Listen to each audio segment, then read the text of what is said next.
प्रिय श्रोता बंधु यूट्यूब चैनल तरफ आपण को अनेक अनेक हार्दिक अभिनंदन एवं शुभेच्छा।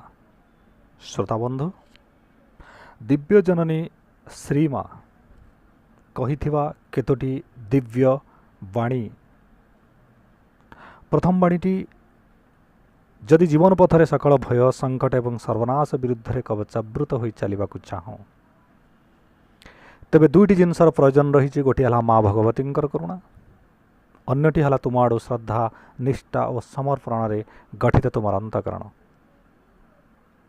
द्वितीय वाणीटी तुम्हें जेकोसी कार्य करुथाओ ना कहीं जेकोसी बागरे करुथाओ ना कहीं से कार्य तुम एत कुशलता और क्षमता पछ अर्जन करिथाओ तुम किंतु कर्मटीर फल को भगवान का हाथ में छाड़देवाई हम। तृतीय वाणी जदि तुमर एक दृढ़ संकल्प एवं अपराज अध्यवसाय थाए, जदि से अपरिहार्य प्रसन्नता थाए जहाँफल कि समस्त प्रकार असुविधा एवं भूलभ्रांतिर सम्मुखीन होगा समर्थ हो, तेबे समस्त विषय खूब भल भाव चलो। चतुर्थ वाणी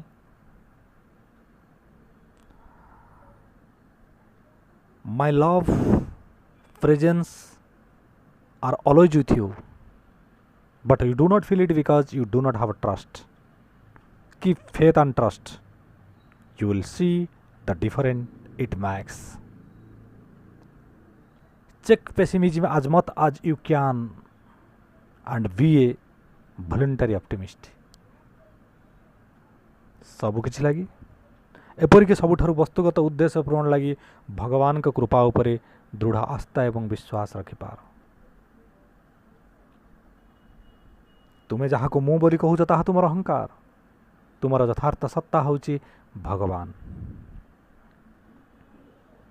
सकल सत्तार रूपांतर एक दृढ़ निश्चयता केवल मात्र संभावना नुहे, सकल बाधा सकल पराजय सकल विलंब सत्वे यह आवश्यक करे समय एवं धैर्य असीम सहनशीलता एवं परिपूर्ण विश्वास।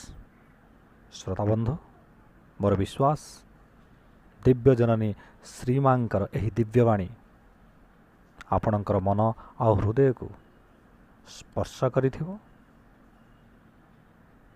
जदि आपण श्रद्धा भक्ति एवं निष्ठार सहित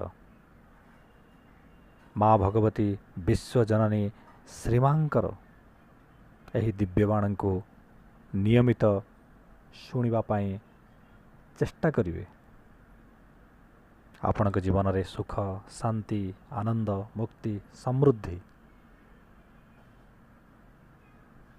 अवतरण करिवो। धन्यवाद।